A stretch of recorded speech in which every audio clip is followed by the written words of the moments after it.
You कुछ वक्त पहले कैफेटेरिया गया था अपनी मॉम से मिलने के लिए। वो सरप्राइजिंगली कहता है, क्या ये तुम फिर से कह सकती हो? मैं समझ नहीं पाया। ये है निंगशी, निंगयू की मॉम। निंगयू टाइप बी ब्लड है, वैसे ही निंगशी भी टाइप बी ब्लड ही है। निंगशी यू को एक शॉकिंग बात बताती है कि तुम्हें सोंग बोलाओ से शादी करनी है और इसके बदले में तुम्हें $100,000 मिलेंगे। प्राइस बहुत ही नेगोशिएबल है। यू कहता है पैसे की बात नहीं है, प्लीज तुम किसी और को ढूंढ लो, मुझे इसमें इंटरेस्ट नहीं है। और वो जाने लगा।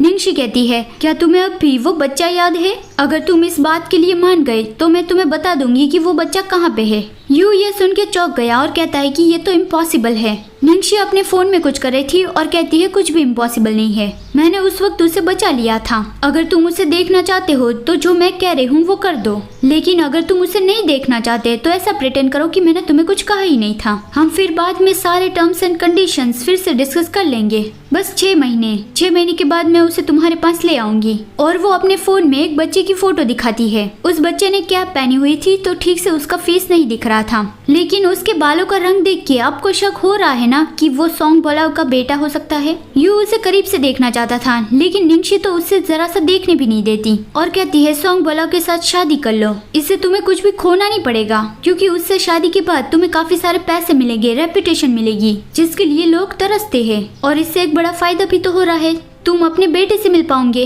लेकिन यू सोंग बोलाओ से शादी करने के लिए नहीं मान रहा था। निंगशी कहती है, पता है अगर मैं तुम्हारी जगह होती तो मैंने आधे घंटे पहले ही ये डील मान ली होती। यू उससे पूछता है, मैं ही क्यों? क्या जूली बेटर चॉइस नहीं है? मुझे पता है आप कंफ्यूज हो रहे हैं, लेकिन कहानी में जिस तरह से डिटेल आती जाएगी वैसे ही मैं आपको बताऊंगी। चलिए तो ये जानते हैं कि निंगयू का जू फैमिली के साथ क्या लेना देना है। 10 साल पहले निंगशी अपने बेटे निंगयू को जू फैमिली में ले गई थी। तब से ही वो लोग वहाँ पे रह रहे थे और उस वक्त यू ने पहली बार जूली को देखा था।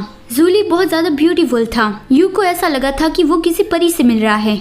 जू फैमिली बहुत ही पैसे वाली थी, तो इसकी मदद से यू को भी एक बहुत अच्छे हाई स्कूल में जाने का मौका मिल गया था। वो बहुत ही प्रेस्टीजियस हाई स्कूल था, शेंगशान प्राइवेट हाई स्कूल, और वहाँ पे सिर्फ टाइप ए और टाइप ओ ब्लड वाले स्टूडेंट को ही लिया जाता था। यू टाइप बी ब्लड था, लेकिन फिर भी जू फैमिली की हेल्प से उसे वहाँ पे एनरोल मिल गया। वो टाइप बी ब्लड था, तो वहाँ पे नोबल लोगों के बीच में वो उसका मजाक बन गया। हर वक्त कोई ना कोई उसे बुली करता ही रहता, उसकी किताबें फाड़ देता, उसकी बेंच पे गालियाँ लिख जाता। लेकिन फिर एक बार वो सोंग बोलाओ से वहाँ पे मिला। वो प्योरली एक एक्सीडेंट था, वो उससे जानबूझ के वहाँ पे नहीं मिला था। वो अकेला ही जा रहा था, तब उसने देखा वहाँ पे सोंग बोलाओ दीवार कूद के आया। एक पल के लिए यू तो बस उसे देखता ही रह गया, लेकिन जब सोंग बोलाओ ने लैंड किया तब यू फिर से अपने सेंस में आ गया। सोंग बोलाओ ने उसे देखा और कहा कि तुम टाइप बी ब्लड हो।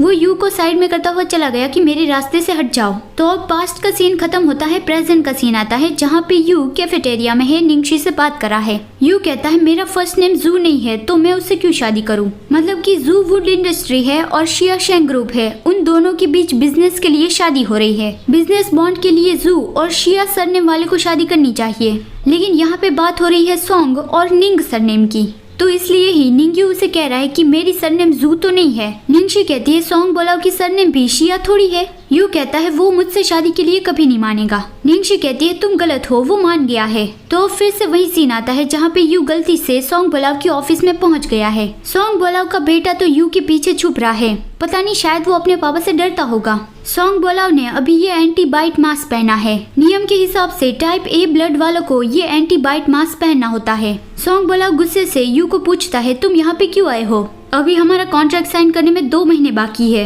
मतलब कि 2 महीने के बाद उन दोनों की शादी होने वाली है। यू तो एक शब्द बोलने में भी बहुत ज्यादा डर रहा था। तभी सोंग बोला वो अपने बेटे को कहता है, सोंग मो तुम यहाँ पे अकेले क्यों आए हो? तुम्हारी नैनी कहाँ पे है? यू कहता है, वो मुझे मॉल के नजदीक में ही मिला था, उसने मुझे जो नंबर दिया था मैंने उस पर कॉल किया, लेकिन सामने वाली पार्टी ने मुझे एक स्कैमर समझ लिया और कॉल काट दिया। मैं जानबूझ के यहाँ पे तुमसे मिलने नहीं आया हूँ। और वो उसे अपनी कॉल हिस्ट्री भी दिखा देता है। सोंग बोलाओ की असिस्टेंट ली शुन उससे माफी मांगने लगी कि हाँ मुझे अभी कॉल तो आया था, I am sorry president song, लेकिन सोंग उस पर गुस्सा करके उसे चुप करा देता है। आपके लिए एक सवाल, आपको क्या लगता है सोंग बोलाओ का ये जो बेटा है सोंग मो, क्या वो निंगयू का भी बेटा है? मतलब अभी ही निंगशी ने उसकी फोटो दिखाई थी तो उसमें उसके बाल तो दिख रहे थे ना। तो आप कमेंट में बता देना कि आपको क्या लगता है। ठीक है, बाय बाय।